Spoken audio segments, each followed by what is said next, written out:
Government உடைய update ஸ்கீம்ஸ்லாம் வந்து பார்த்துட்டு இருக்கோம். இன்னைக்கு வந்திருக்கக்கூடிய சில முக்கியமான தகவலை ஒரு தொகுப்பாக பார்க்கலாம். அதுலேயும் வந்து பார்த்தீங்கன்னா நம்ம மகளிர் உரிமை தொகை வாங்குறது பற்றியான சில தகவல்கள் வந்து கொண்டு தான் இருக்குது.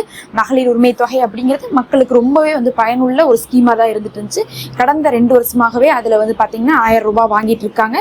அது இல்லாமல் இந்த ஆட்சி வந்து அதை பார்த்தீங்கன்னா என்ன பண்ணுறாங்கன்னா ஏற்றி வந்து பார்த்தீங்கன்னா 2500 ரூபா வரைக்கும் கொடுக்குறேன்னு சொல்லிட்டு நமக்கு வாக்களிச்சிருக்காங்க. அதுக்கான வேலைப்பாடுகளை வந்து தொடங்கிட்டாங்க. அதுக்காக வந்து பார்த்தீங்கன்னா மறுபரிசீலனை பண்ணக்கூடியவங்களை வந்து மறுபரிசீலனை பண்ணிட்டு இருக்காங்க. அது இல்லாமல் லிஸ்ட்ல யாரெல்லாம் வந்து புதுசா தகுதி இன்னும் அப்ளையே பண்ணாம இருக்காங்க, இல்ல அப்ளை பண்ணி ரிஜெக்ட் ஆயிருக்கு ஆனாலும் அவங்க தகுதி உடையவங்க அப்படிங்கறத வந்து என்ன பண்றாங்கன்னா லிஸ்ட் எடுக்க ஆரம்பிச்சிருக்காங்களாமா.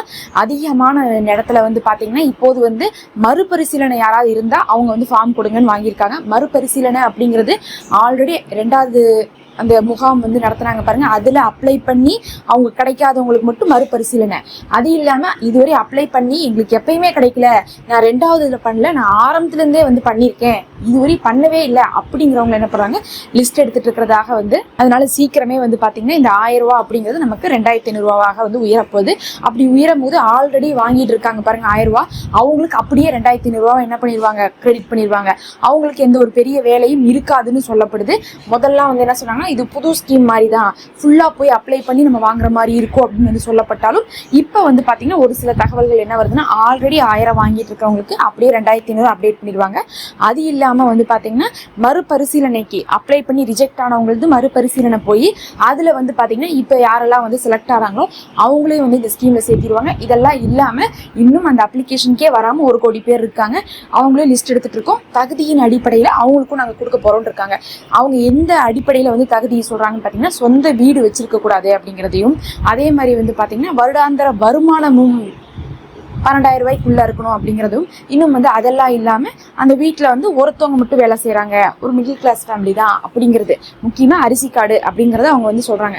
அரிசி கார்டு இருக்கவங்க வந்து வறுமைக்கு கோட்டு கீழே இருக்கிறவங்க அப்படின்னு அர்த்தம் கிடையாது. அரிசி கார்டுலயும் 3 விதமான கார்டு இருக்கு. அதுல 2 கார்டு வந்து பாத்தீங்கன்னா வறுமை கோட்டு கீழே இருக்கும், ஒரு கார்டு வந்து பாத்தீங்கன்னா நடுத்தரமானவங்களும் வாங்கக்கூடிய கார்டு. அதிகமானவங்க அரிசி கார்டு வச்சிருக்கவங்க எல்லாமே நடுத்தரமானவங்களுடைய வாங்கக்கூடிய கார்டு வச்சிருப்பீங்க. அதனால வந்து உங்களுக்கும் வந்து பாத்தீங்கன்னா இந்த அரிசி கார்டுடைய அடிப்படையெல்லாம் வச்சுதான் எடுக்கிறாங்க. அப்போ வந்து இவங்க ரேஷன் கார்டை வச்சு என்ன பண்ண போறாங்க, மறுபடியும் வந்து இல்லாதவங்களுக்கும் சேர்த்து கொடுக்கறதுக்கான வேலையை வந்து ஆரம்பிச்சிருக்கா சொல்லியிருக்காங்க. கண்டிப்பா இது வந்து ஏத்தி கொடுக்கறது அப்படிங்கிறதும், இன்னும் வந்து ரேஷன் கார்டுடைய அடிப்படையில கொடுக்க போறாங்க. அப்ப வந்து பாத்தீங்கன்னா அரிசி கார்டு இருக்கிற எல்லாரையுமே கணக்கெடுக்க போறாங்க அப்படிங்கிறது வந்து ஒரு மகிழ்ச்சியான தகவலாக தான் வந்து பெண்கள் வந்து பார்க்கப்படுது. ஏன்னா வந்து ரொம்ப நாள் அலைஞ்சு காத்திருந்து எப்படா வந்து கிடைக்கும்னு நினைச்சிட்டு இருக்கக்கூடிய நேரத்துல ரேஷன் கார்டை வந்து என்ன பண்றாங்க, இப்ப கணக்கெடுக்க போறாங்க. யாரெல்லாம் வந்து அரிசி கார்டு வாங்குறாங்களோ அது எத்தனை பேரு, அதுல வந்து பாத்தீங்கன்னா 2.5 கோடி பக்கம் வருது. அதுல 2 கோடியை வந்து என்ன பண்றாங்கன்னா அவங்க வந்து இந்த ஸ்கீமுக்கும், மிச்சம் இருக்கிறவங்க வந்து பாத்தீங்கன்னா இந்த வயதானவங்களை வந்து முதியோர் தொகை ஸ்கீமுக்கும் போட போறாங்கன்னு சொல்லிட்டு தகவல் வந்து இருக்குது. ரொம்ப வந்து ஒரு சந்தோஷமான தகவல் தான். ஏன்னா இதுக்கான வேலை எடுத்தாங்கன்னா நமக்கு என்ன ஆயிடும், சீக்கிரமா வந்து 2500 ரூபாய் அப்டேட் ஆகி கிடைக்கும். கிடைக்காதவங்களுக்கும் சேர்ந்து கிடைக்கிறதுக்கு வாய்ப்பு கிடைக்கும். அதே சமயத்துல வந்து பாத்தீங்கன்னா ரேஷனே இன்னும் வாங்காம வச்சிருக்காங்க நிறைய பேரு, ரேஷனே இன்னும் பிரிக்காம வச்சிருக்காங்க. பிரிக்காமன்னு என்னன்னா கூட்டு குடும்பத்துல இருப்பாங்க, எல்லாத்தோட சேர்த்து உங்களோட பேர் இருந்துச்சுன்னா உங்களுக்கு வராது. இதே நீங்க வந்து தனி அடுப்பு வச்சு சமைச்சாவே போதும், நீங்க என்ன பண்ணிக்கலாம், ஒரு ரேஷன் வாங்கிக்கலாம். நான் மாமியா வீட்டோட தான் இருக்கிறேன், இருந்தாலும் நான் தனியா வந்து வாங்கிக்கிறேன்னா நீங்க அதையும் வந்து என்ன பண்ணலாம், நீங்க உங்க கணவர் உங்க குழந்தைக்குன்னு தனியா ரேஷன் வாங்கி வச்சுக்கலாம்.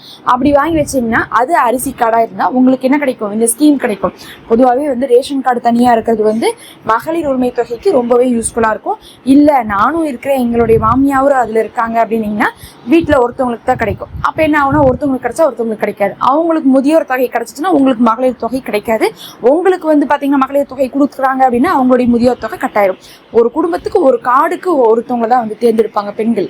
அதனால வந்து பாத்தீங்கன்னா உங்க குடும்ப கார்டுல உங்க அம்மாவோ உங்க மாமியாவோ நீங்க யார் கூட இருக்கீங்களோ அதுல வந்து பார்க்கும்போது குடும்ப தலைவின் ஒருத்தவங்க தான் தேர்ந்தெடுக்கிறாங்க அப்படிங்கிறனால முடிஞ்ச அளவுக்கு தனியா வந்து எல்லாருமே கார்டு வாங்கிக்கோங்க. ஈஸியா இப்ப வந்து பாத்தீங்கன்னா ரேஷன் கார்டு கொடுத்துட்டு இருக்காங்க சீக்கிரமா.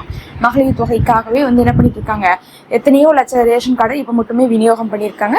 அதனால ரேஷன் கார்டு தயார் பண்ணி வச்சுக்கோங்க. அந்த லிஸ்டுடைய அடிப்படையில இப்போது வந்து பாத்தீங்கன்னா ஆட்கள் எல்லாம் வந்து தேர்ந்தெடுக்க போறதா சொல்லியிருக்காங்க.